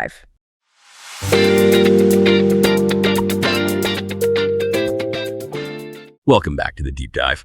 We're here to take a whole stack of sources, articles, guides, a bit of research, and really just distill the actionable intelligence you need. Today, we're tackling something that I think almost anyone who's learned a second language has felt. It's that translation tax. You know the drill. Someone asks you something in English, your brain flips it into your native language, you come up with a great reply, and then you have to translate it all the way back, and the result is, well, it's often slow, and it just sounds a bit forced. You know, that little moment of delay, it's not just a hiccup. It's like a fundamental inefficiency in how you're operating. So today, we are diving into a guide on how to fundamentally reprogram your brain to just skip that step, to think directly in English. Okay, let's unpack this. The mission here is pretty radical. We're moving beyond just learning vocab or, drilling grammar rules. We're looking at sources that lay out a really detailed system for achieving automatic fluency. And it's all through focused mental transformation and some very specific daily decisions, a complete mental rewire. That's it, exactly. What the sources all point to is that this isn't just a language course. It's It's an identity shift. It's a cognitive engineering project, really. We're talking about installing new, more efficient neural pathways. The whole system we're looking at is based on this idea that fluency is, well, it's guaranteed if you make the right daily micro decisions consistently. We're moving the goalpost from, I hope I speak English well someday, to something much more active, like, my brain is training to operate in English, and that starts right now. Okay, so let's get right to the root of it then, that translation habit. For anyone listening right now who's nodding along, who feels that exhausting back and forth, where do we even begin to dismantle that? It starts with what the sources call radical awareness. And, most people think awareness just means noticing that you're translating. Right. But the sources push back on that. True awareness, the kind that actually starts the rewiring process, means actively stopping that translation mid-sentence. Wait, stopping it in the middle? That sounds incredibly hard. Yeah. Like trying to slam on the brakes mentally. It is hard, but that difficulty, that friction, is exactly what's needed. Think of it like this, and this example comes from the research. You feel thirsty. Yeah. Your brain starts the process in your native language. I want to drink water. Yeah. You have to recognize that impulse and just stop. Shut down that native language pathway right there. And by doing that, you force your brain to immediately search for other ways to say it, but in English. Not translated, but native English expressions. So instead of the one-to-one translation, you'd be thinking. You'd be exploring, I need water, or I'm thirsty, or maybe, can I grab some water? You're teaching the brain that when an idea comes up, the next step is English exploration, not native translation. That's a huge insight. So the goal at that moment isn't even accuracy. It's just to introduce that friction, to break that comfortable automated pathway. Exactly. That little moment of intentional, frustrating effort, that is the exact instant the rewiring begins. Every time you hit that brake, you make the new habit stronger. So if that's the fix in the moment, we need a daily system to support it. Because I know all those tiny decisions we make every day are either building the old tracks or hopefully building the new English ones. Here's where it gets really interesting. Let's dig into the 3 daily decisions the sources say are the most transformative for this reprogramming. Okay, so decision number 1 is all about input control. What you consume. Your brain fundamentally becomes what you feed it. So if your downtime, your relaxation time, scrolling on your phone, watching videos is 90% non-English, you're actively training your brain to prioritize the wrong language. You're reinforcing the old habit. You are, and this is when your brain is in its most receptive, passive learning state. So the sources call for these mini switches. Mini switches? Yeah, they're not stressful study sessions. They're simple swaps. You switch your default YouTube viewing to English creators. You make sure your social media scroll is full of English-speaking pages, memes, quotes. You listen to English music, but you actually follow the lyrics. I can hear someone asking, though. How can watching memes or listening to music be more powerful than sitting down with the grammar textbook? That's a great question, because it gets to the core of it. It triggers absorption rather than effortful learning. Absorption. Yeah. Effortful learning is conscious, it's tiring, and you can only do so much. Absorption is subconscious. It happens when you're relaxed and just taking in tons of data. Your brain starts recognizing patterns, intonation, how words are actually used, and it does it effortlessly. So it bypasses the analytical part of the brain. It does. It goes straight to pattern recognition, and that is the engine of automatic fluency. These tiny inputs create huge neural changes over time, all built during your downtime. That changes everything. You're basically trading homework for just adjusting your leisure time. Okay, let's move to decision number 2. What you say to yourself. Self-talk. I know a lot of people feel a bit weird about this. They do, and that resistance is exactly why it's a hidden superpower. The sources are really insistent on this. When you talk to yourself in English, you're activating this massive circuit board in your brain all at once. You're hitting your speech centers, memory recall, vocabulary access, sentence construction, and this is crucial, your emotional processing centers, all at the same time. Okay, but what if I'm talking to myself and I make mistakes? Am I not just reinforcing bad habits?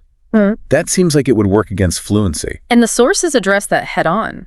The benefit of activating all those systems at once, just the sheer volume and speed of the rehearsal, it far outweighs the risk of a few temporary errors. You are training the active expression. Not just the accuracy. Exactly. Fluency is about speed and automaticity, not just perfection. And this has to be built into these little micro conversations all day, like narrating simple things. When you're driving, okay, I'm changing lanes now, traffic is heavy. Or cooking, I'm seasoning the chicken, I think I need more salt. They're not big speeches, just simple internal loops that rewire your default narrative to English. So we've covered the positive inputs. What to consume, what to say to yourself. Now for decision number 3, which I find fascinating because it's about subtraction. What to avoid?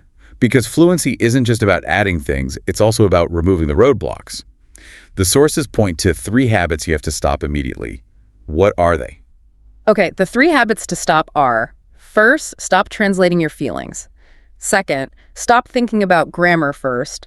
And third, stop waiting for the right moment or that perfect sentence before you speak. Let's focus on that second one. Stopping the grammar first thinking. That feels like where everyone gets stuck. It is. Most learners operate on this sequence. Idea, then a grammar rule check, maybe a native language translation check, and then finally the English output. That whole process is just fundamentally slow. But if you've got a big presentation or a job interview, you might argue that checking grammar is pretty important. How do you bypass that analytical step without, sounding bad? You have to shift the focus. Fluent speakers operate on a much shorter loop. Idea straight to English expression. They trust the patterns they've absorbed. That moment you move from analyzing the structure to just expressing the idea. That is the rewiring. You're letting all those absorbed patterns from your mini switches and your self-talk take over. You bypass that slow, conscious analytical brain and hand control over to the rapid, automatic fluency brain. That's the neurological shift right there. Moving responsibility from the conscious brain to the subconscious pattern recognition brain. Okay, so we have the inputs and the things to avoid. We still need like a daily enforcement mechanism. We've talked about these different thinking tracks, native versus English. How do we intentionally flip that switch every single day? This is where you install what the sources call a mandatory startup sequence, the brain switch ritual. It's just 4 minutes every morning, and it's designed to instantly prime your English language circuits for the day. It's 4 simple steps. Step 1, look around. Name every object you see in your room in English. Table, curtain, bottle. It's a rapid vocabulary recall to wake up that part of your brain. Step 2, say your plan. You state your day's agenda in simple English. Today I need to finish this report, pick up groceries, and call my friend.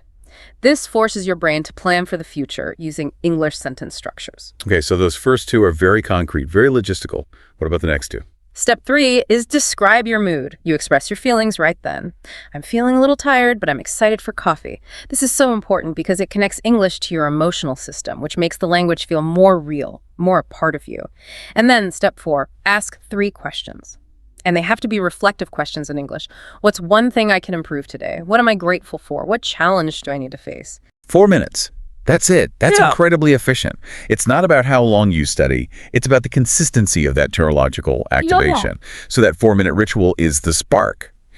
But what about the rest of the day? The full workout. The sources frame this as your brain's gym schedule. Right. This is how you keep the engagement going all day. So morning is the 4-minute brain switch we just talked about. Then the afternoon is for situational thinking. So wherever you are, on the bus, at the market, waiting in line, your job is to just describe what you see internally in English. Simple stuff. The light is green, a woman with a blue coat, that's a long line. It keeps that English track active. Then evening is for expressive thinking. This is where you reflect on your day, maybe process some feelings or an argument you had, but you do it all in English. It's high-value practice because you're linking complex thought to the language. And then to lock it all in, what happens at night? At night, you have the most critical step for memory consolidation, the 5-line English journal. It doesn't have to be perfect, just 5 sentences about your day. That act of writing, especially before sleep, helps permanently lock in the thinking patterns and vocab you used, reinforcing those new neural pathways. That is a really comprehensive structure. But there's a psychological layer here that the sources really stress is often the biggest hurdle of all, the whole concept of identity. It's the ultimate factor. If you just see this as a technical skill, you miss the profound psychological truth. Your identity determines your performance. If you're always telling yourself, I'm weak in English or my grammar is bad, your brain just acts accordingly. It triggers this fixed mindset that stops you from taking risks. So we're talking about actively fighting that fixed mindset that says I'm either fluent or I'm not. Precisely. You have to adopt a growth mindset identity. The actionable shift here is to literally adopt the identity, I am an English thinker.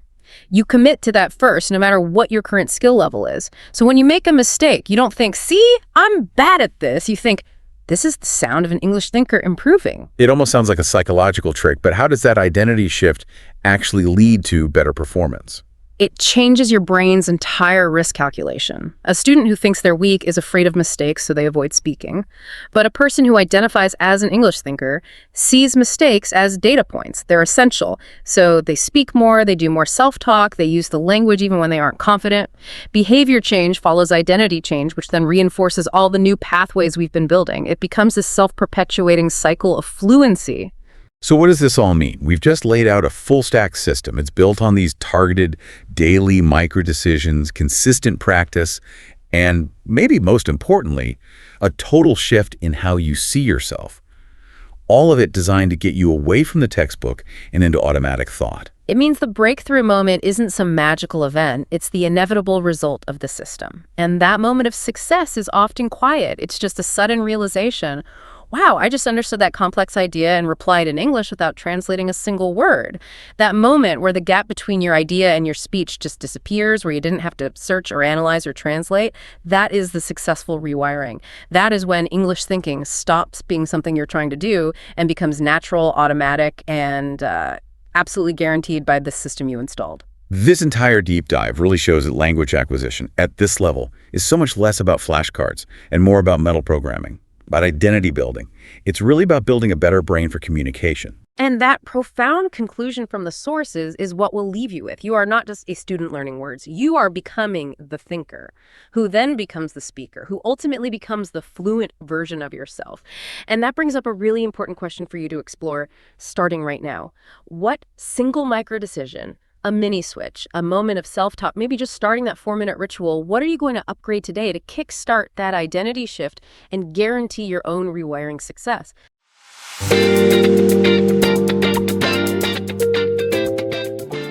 Welcome back to The Deep Dive. Today, we are not looking at sources that teach you more English vocabulary or, more grammar rules. No, not at all. Instead, we are taking a really fascinating look at the sources around this core idea of neurological transformation. You're right. This is about rewiring your brain for true, effortless, real-time English fluency. And the way this research frames it, it's not studying. It's deep identity programming. That's a huge distinction. It is, and it really sets the mission for you, the listener. We've analyzed these sources to pull out the quickest, most actionable ways to get past that biggest mental block. That constant internal translation. That's the one.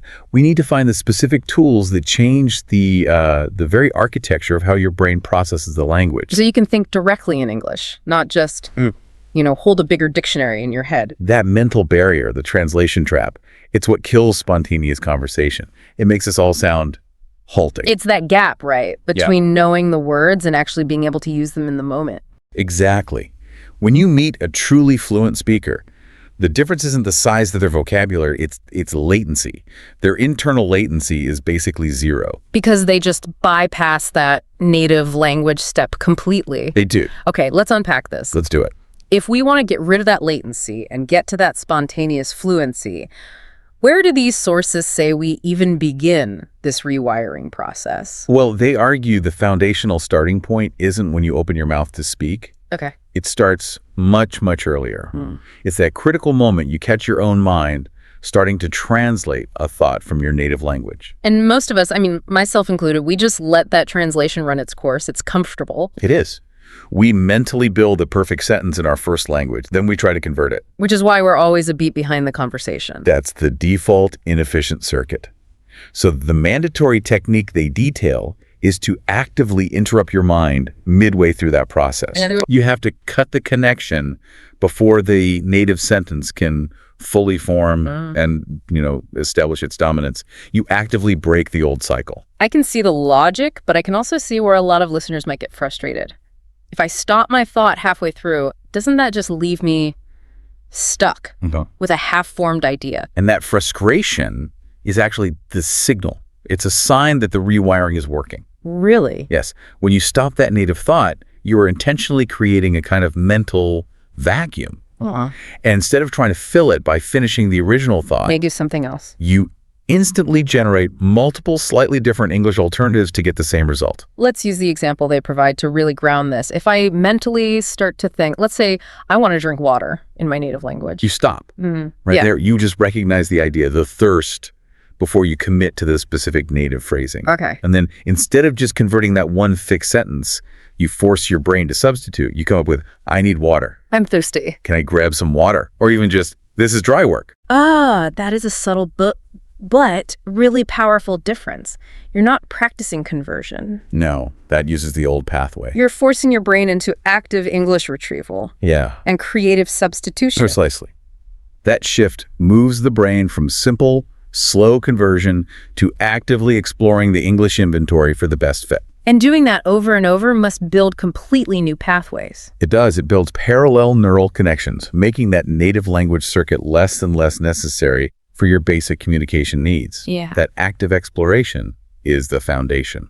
That idea of exploration is a perfect bridge, actually, to the next part, because it shifts the focus from, these single moments of interruption to building consistent habits. Right. The sources argue that fluency isn't one massive task, but the result of hundreds of tiny daily micro decisions. Yeah, that's it, exactly. If interrupting the translation is like the internal fire alarm, then the real transformation comes from changing the fuel you feed the system. So it's about your environment, your internal dialogue. They are the true architects of fluency.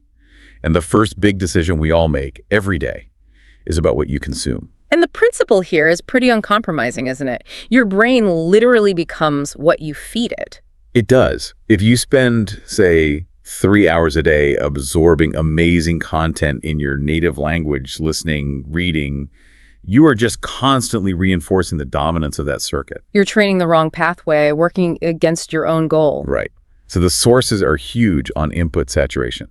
And they recommend these specific, actionable mini switches. For consistent, pervasive English input. It's about a total environmental change, especially in your digital life. Switching your YouTube feeds to English creators.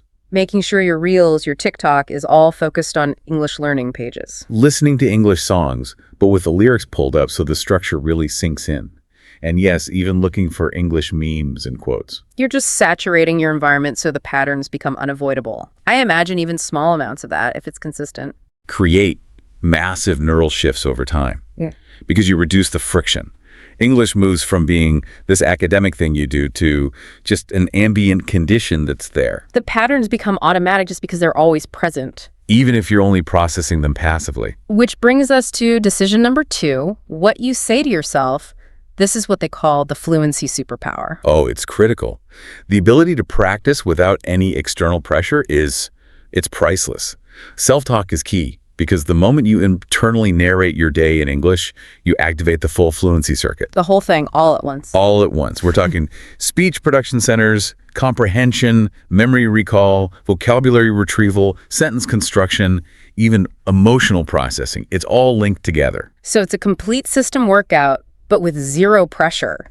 Can you give us some of those, concrete, mundane examples of how to do this? Think about the moments you're not really thinking. While you're cooking, you just narrate, I'm slicing onions, now I'm adding tomatoes. While walking to the store. I need to buy some bread and maybe grab a coffee later while getting ready. I should leave in 10 minutes. I hope traffic isn't bad. That constant, simple internal narration. It's brilliant. It feels like that would rewire you much faster than just staring at grammar books. Absolutely.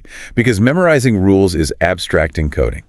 Applying language to your immediate environment, to your needs, that's context-rich encoding. And the brain stores and retrieves that so much more efficiently. Okay, so that leads to decision number 3, what you avoid. Progress isn't just about adding the good stuff. No, you have to ruthlessly remove the habits that are sabotaging you. And these are comfortable default habits. The hardest ones to break. The sources point to 3 big fluency killers. First, the one we know, translating your thoughts. Oh, second. Thinking of grammar first. Getting all tangled up in conjugation rules before you've even said the first word. And third, waiting for the perfect moment or the perfect sentence to speak. The paralysis of perfectionism. It's a real killer. If you wait for the perfect sentence, the conversation has already moved on without you. So the key mental shift is what? Speed over accuracy. It's prioritizing the transmission of the idea. Fluent speakers move from that slow, rule-based approach of grammar English to the immediate, organic flow of idea English. The meaning is what matters. The grammar will polish itself later with practice. Exactly. Here's where it gets really interesting. Oh, this is my favorite part. So now that we get the mental interruptions and the 3 big decisions, how do we intentionally force the brain onto this English thinking track? The sources call them the daily activation tools, specific rituals and structured workouts. Because the brain defaults to the path of least resistance. The lazy path, which is usually your native language. Right. So we need to intentionally create a track 2, the English thinking track. And for this, there's a highly effective tool, the 4-minute brain switch ritual. 4 minutes. That's manageable. Anyone can find 4 minutes. And that's the point. It's designed to prime the brain first thing in the morning or whenever you start your day.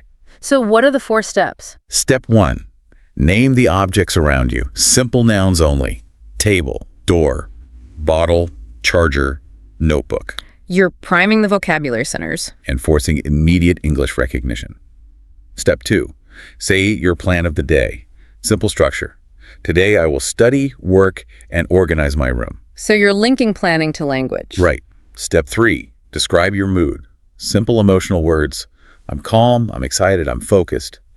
This connects the language directly to your internal state. Which is crucial. Okay, and the final step. Step 4, ask yourself 3 open-ended, reflective questions. This forces more complex thought. Like what? What do I need to achieve today? What can I improve? What am I grateful for? These questions push you out of simple sentences and into complex thought patterns, all in English. 4 intense minutes and boom, your brain is in English mode. For the immediate future, yes. And they suggest integrating that into a larger brain gym workout, right? Treating your brain like a muscle. Exactly. The brain needs variety. So the workout starts with that morning 4-minute brain switch. And then what about in the middle of the day when you're busy? That's for afternoon situational thinking. You take just a few moments to describe what you see around you in English. While you're waiting for a bus, maybe? We're standing in line.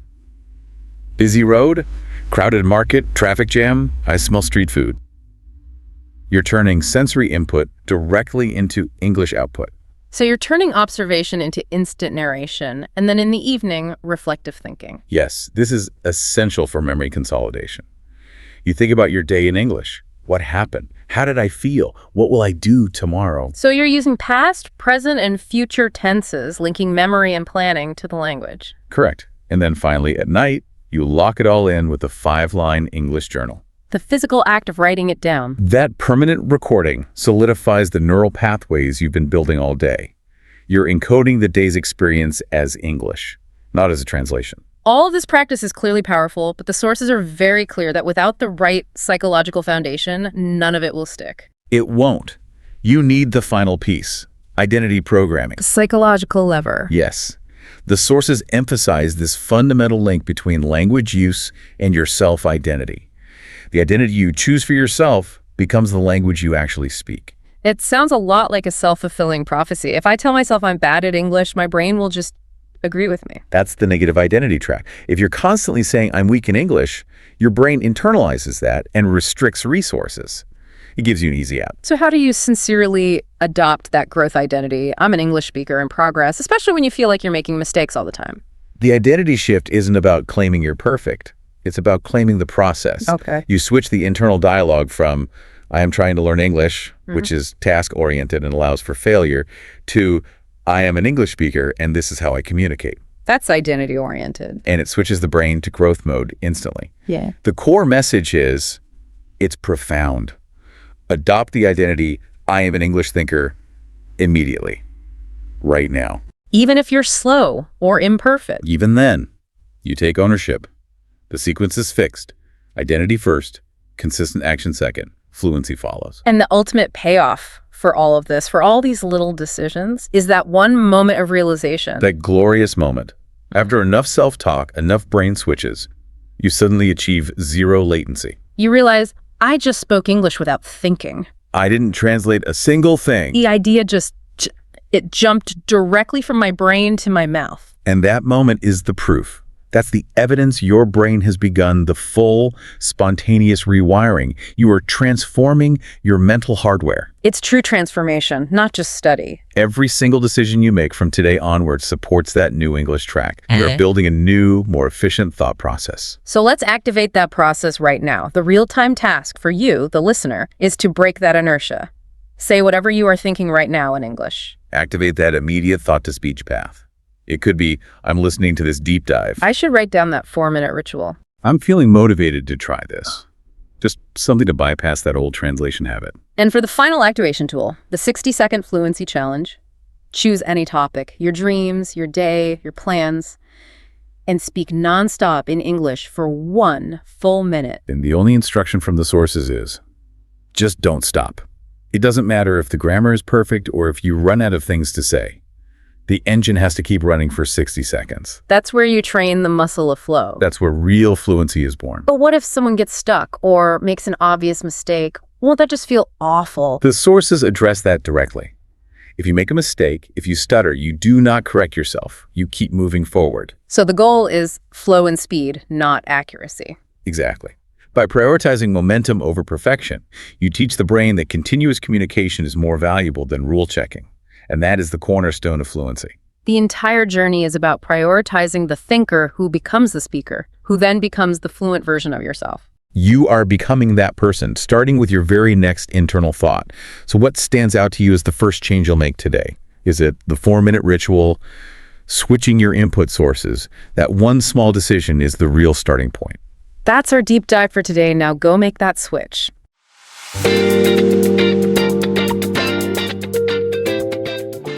Today, we are doing a deep dive that promises, well, not just a small improvement in your English, but a real transformation in how you use the language. Exactly. Our mission is to activate your ability to respond instantly. No freezing, no agonizing mental blocks, and, crucially, no translating. And if you're someone who feels like, you have the vocabulary, you get the grammar, but the moment the pressure is on. In a meeting or on a call. Right. And your brain just locks up. This is for you. We're going to focus on installing what our sources call the English reflex system. That's a great term for it. We're talking about that instant reaction a fluent speaker has. They hear a question and the answer just comes out. Snap. It's that fast. So the big question for anyone stuck in that translation loop is, why does that reflex break? What's actually causing that delay? It breaks because your brain is trying to do too many things at once. I mean, when you rely on translation, you're forcing your brain through this slow 4-step process every single time you speak. Okay, so walk us through those 4 steps. I think knowing the enemy here is half the battle. For sure. So, step 1, you hear the question in English and you understand it. Great. No problem there. Step 2, you immediately switch back to your native language to think of the perfect answer. The perfect, grammatically correct thought. Exactly. And then step 3, this is the painful part, you start translating that thought back into English word for word. And then finally, step 4 is you speak. But the moment's probably passed. It often has. And that delay, even if it's just a second, it feels like an eternity. And it's exhausting. It's lethal to the flow of conversation. Linguistically, this is actually called language switching overload. Language switching overload. Yeah, and our sources use this brilliant analogy. It's like trying to open 2 really demanding software programs. At the same time. At the same time, on a really weak old computer, your brain is the processor, and it just gets overwhelmed trying to run 2 language systems at once. So all the energy is going into just managing the systems, not into actually communicating. Precisely. The problem isn't your knowledge, it's the procedure. So, our mission today is to train the brain to skip steps 2 and 3. We're not learning new words, we're building an English operating system. And that brain freeze, that moment of panic, it's not from a lack of knowledge, it's from trying to switch languages too fast. The only way to fix it is to train the brain to just stay in English mode. That's like a pretty big mental shift. I mean, do you have to stop thinking in your native language completely? It means we have to train ourselves to react before that translation reflex even has a chance to kick in. Oh, okay. And that leads to the foundational mindset for all of this. Speed and confidence over perfection. You are not trying to speak in long, perfect sentences. You're just trying to speak immediately. Immediately, fluency begins the moment your response is quick, not when it's long. You're lowering the stakes, basically. So the fear of making a mistake just disappears. Exactly. And the key to that is something most people overlook, the micro-response. Micro-response. You mean those little 2 or 3 word phrases? Yes. Think of things like, really? That's great. Oh, wow. Exactly, for sure. Right. They require basically zero thinking, but they keep the conversation alive. They are pure reflex. You're training your mouth to move automatically in English, which keeps you anchored in English mode. They're like these little conversational bridges. Okay, let's get into the training. How do we build that muscle memory? Let's start with exercise number 1. Okay, exercise 1 is the rapid reaction response drill. It's all about fast, simple, automatic answers. You're basically pre-programming your brain with short replies to common questions. So this is about moving your mouth faster than your self-doubt can start. You've got it. It's more physical than intellectual. Someone asks, how are you? The reflex should just be, I'm good. What about you? It should be one unit of sound. A kind of linguistic keyboard shortcut. Perfect way to put it. Can you help me? Triggers? Sure, tell me. Are you busy? Triggers? A little, but I can talk. You're eliminating the pause where that overload can happen. Okay, that makes sense. We build the base with speed, and then we can add complexity. That brings us to exercise 2, the instant substitution drill.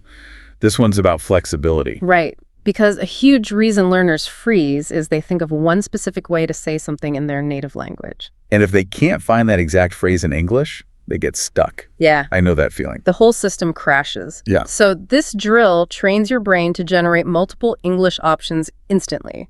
You take one idea, let's say, I'm tired. Okay. And you practice firing off different ways to say it. I'm a little tired. I'm extremely tired. I'm tired, but I can continue. I feel exhausted. I see. So you're not searching for the one perfect phrase from your native language. You're teaching your brain that it already has lots of options in English. It builds a library of ready-to-use structures. It's about English production, not native language searching. Speed and flexibility. Okay, what about flow? That takes us to exercise 3, the question looping technique. This sounds like a social skill. It absolutely is. Fluent speakers do this all the time without even thinking about it. It does 2 things, keeps the conversation moving, and it buys you a little time. So how does the loop actually work? It's simple. You answer a question briefly, then you immediately ask a related question back. So someone asks, what do you do? A perfect loop is, I'm studying right now. What about you? You've answered, but you've also passed the conversational ball back to them. Or, where are you from? I'm from Lahore. And you? Exactly. You've kept the conversation alive, and you've taken the pressure off yourself to keep generating new topics. It makes you sound like a great conversationalist. I really like that. It's a tool for anxiety and a social tool. Okay, exercise 4 is the 10-second confidence burst. This sounds intense. It is, but it's designed to bypass your internal editor, your biggest enemy. So how does it work? You get a timer, set it for just 10 seconds. You pick a simple topic, the weather, your day, and you speak continuously until the timer stops. And the key instruction, the sources really emphasize this, is you cannot stop. Don't think about grammar. Don't worry about words. Just talk. Just launch. And at first, you will struggle. You'll want to pause or translate. You have to fight that. Even if you start repeating words, that's fine. You're still producing English. So I just start saying, the weather is hot, hot. It is very hot. I feel hot. That's still progress. That's huge progress because you stop the translation system from taking over. After a few days of this, your brain realizes the editor is off and it starts generating sentences faster than you expect. That's when the self-doubt starts to melt away. That moment, the brain trusts itself to produce English. Yeah. Okay.